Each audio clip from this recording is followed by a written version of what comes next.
Assalamualaikum warahmatullahi wabarakatuh.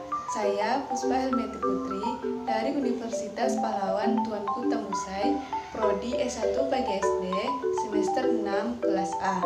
Video ini saya buat untuk memenuhi tugas mata kuliah Kebijakan dan Problematika Pendidikan Dasar atau PENDAS.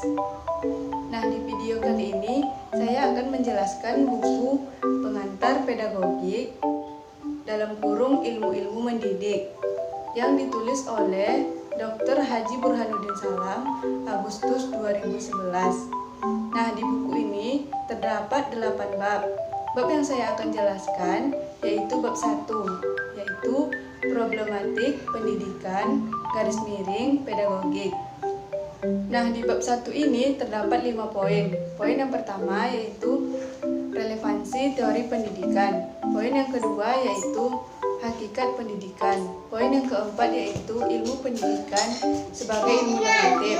Poin yang keempat, ilmu pendidikan sebagai ilmu yang bersifat teoritis dan praktis. Dan poin yang terakhir atau yang kelima itu beberapa pendekatan untuk mempelajari ilmu pendidikan. Poin yang pertama yaitu relevansi teori pendidikan. Aktivitas kerja pendidikan hanya dilakukan oleh manusia yang memiliki lapangan dan jangkauan yang sangat luas, mencakup semua pengalaman dan pemikiran manusia tentang pendidikan. Teori dan praktek pendidikan merupakan dua hal yang tidak dapat dipisahkan, yang memiliki hubungan komplementer yang saling mengisi satu sama lainnya. Praktek pendidikan seperti pelaksanaan pendidikan dalam lingkungan keluarga, pelaksanaan pendidikan di sekolah, pelaksanaan pendidikan di masyarakat dapat dijadikan sumber dan pedoman dalam menyusun suatu teori pendidikan. Poin yang kedua yaitu hakikat pendidikan. A. Konsepsi dasar pendidikan. Menurut Prof. Legend, seorang ahli pedagogik dari negeri Belanda mengemukakan batasan pendidikan bahwa pendidikan ialah bimbingan yang diberikan oleh orang dewasa kepada anak yang belum dewasa untuk mencapai tujuan kedewasaannya. B. Manusia perlu dididik. Ada beberapa asumsi yang memungkinkan manusia itu perlu mendapatkan didikan. Yang pertama, manusia dilahirkan dalam keadaan tidak berdaya dan memerlukan orang lain untuk dapat melangsungkan hidupnya. 2. Manusia lahir tidak langsung dewasa, artinya memerlukan waktu yang relatif panjang untuk mencapai kedewasaannya tersebut. 3. Manusia pada hakikatnya adalah makhluk sosial, karena manusia tidak bisa hidup sendiri dan memerlukan orang lain. C. Pendidikan sebagai suatu proses transformasi nilai. Agar proses transformasi nilai itu berjalan secara lancar, ada beberapa syarat yang harus dipenuhi. Yang pertama, adanya hubungan edukatif yang baik antara pendidik dan anak didik. Hubungan yang terjadi antara pendidik dan anak didik merupakan hubungan antara subjek dan objek. Yang kedua, adanya metode yang sesuai dengan pembelajaran. 3. Adanya sarana dan prasarana yang lengkap untuk pendidikan yang sesuai dengan peserta didik. 4. Adanya suasana yang memadai. D. Tujuan pendidikan. Tujuan pendidikan merupakan gambaran dari filsafat atau pandangan hidup manusia, baik secara perorangan maupun kelompok. E. Pendidikan berlangsung sepanjang hayat. Dalam perkembangan manusia, ingin mencapai suatu pendidikan yang lebih baik. Selama manusia berusaha untuk meningkatkan hidupnya, baik untuk meningkatkan pengetahuan, meningkatkan kepribadian, serta kemampuan keterampilannya, baik itu secara sadar maupun tidak sadar, maka selama itulah pendidikan sebetulnya berjalan terus. Oleh karena itu, proses pendidikan akan berlangsung dalam keluarga, sekolah, dan masyarakat. Poin yang ketiga yaitu pendidikan sebagai ilmu normatif. Berhubungan dengan siapakah manusia, biasanya termasuk bidang filsafat, yaitu filsafat antropologi. Pandangan filsafat tentang manusia sangat besar pengaruhnya terhadap konsep-konsep serta praktek-praktek pendidikan, karena dapat menentukan nilai-nilai luhur yang sangat dijunjung tinggi oleh seorang pendidik dalam melaksanakan pendidikan. Nilai-nilai ini diperoleh hanya dari praktek dan pengalaman mendidik, tetapi secara normatif bersumber dari norma-norma masyarakat, norma-norma filsafat, dan norma pandangan hidup, juga dari keyakinan agama yang dianut oleh seseorang. Keempat yaitu ilmu pendidikan yang bersifat teoritis dan praktis.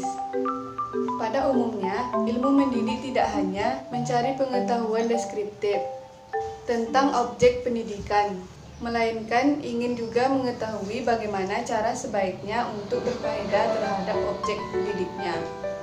Jadi, dilihat dari maksud dan tujuan ilmu mendidik, boleh disebut ilmu praktis sebab ditunjukkan kepada praktek dan perubahan-perubahan yang mengenai anak didik.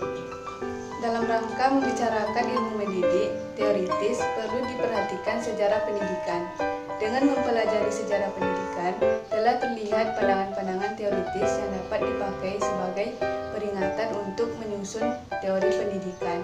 Dapat disimpulkan bahwa ilmu mendidik sistematis mendahului ilmu mendidik, akan tetapi ilmu mendidik historis memberikan bantuan dan prakarya ilmu mendidik sistematis. Sekaligus teori yang dikemukakan, baik dari ilmu sistematis maupun historis, keduanya membantu para pendidik agar berhati-hati dalam pendidikan. Poin yang kelima yaitu beberapa pendekatan untuk mempelajari pendidikan. Dalam mempelajari pendidikan, sebagai suatu teori ada 3 pendekatan yang dilaksanakan, yaitu pendekatan religius, yang kedua pendekatan secara filsafat, yang ketiga pendekatan secara ilmiah. Pendekatan yang pertama yaitu pendekatan religius.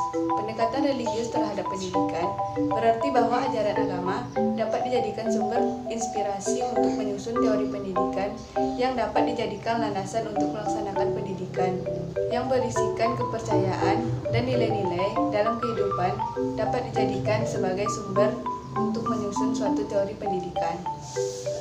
Materi dan metode yang digunakan dalam pendekatan religius, detis deduktif. Dikatakan detis karena bertitik dari dalil-dalil aksioma-aksioma agama yang dapat kita tolak kebenarannya. Dikatakan deduktif karena teori pendidikan disusun dari prinsip-prinsip yang berlaku, namun diterapkan untuk memikirkan masalah-masalah khusus. Pendekatan yang kedua yaitu pendekatan filsafat. Pendekatan filsafat terhadap pendidikan ialah suatu pendekatan untuk menelaah dan memecahkan masalah pendidikan dengan menggunakan prinsip filsafat. Pengetahuan atau teori pendidikan dihasilkan dengan pendekatan filsafat ini ialah filsafat pendidikan. Menurut Henderson, filsafat pendidikan adalah filsafat yang diterapkan untuk menelaah dan memecahkan masalah-masalah pendidikan. 3. Pendekatan ilmiah.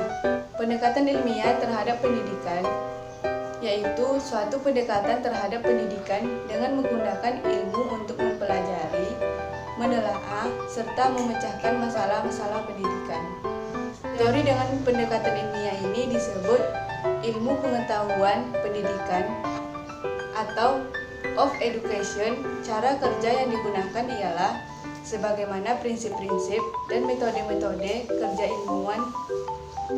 Henderson mengemukakan bahwa Science of Education ingin menyumbangkan pengetahuan yang diperoleh melalui eksperimen, melalui analisis, pengukuran, perhitungan, klasifikasi, dan perbandingan. Sekian video dari saya, semoga bermanfaat. Lebih dan kurang saya mohon maaf. Assalamualaikum warahmatullahi wabarakatuh.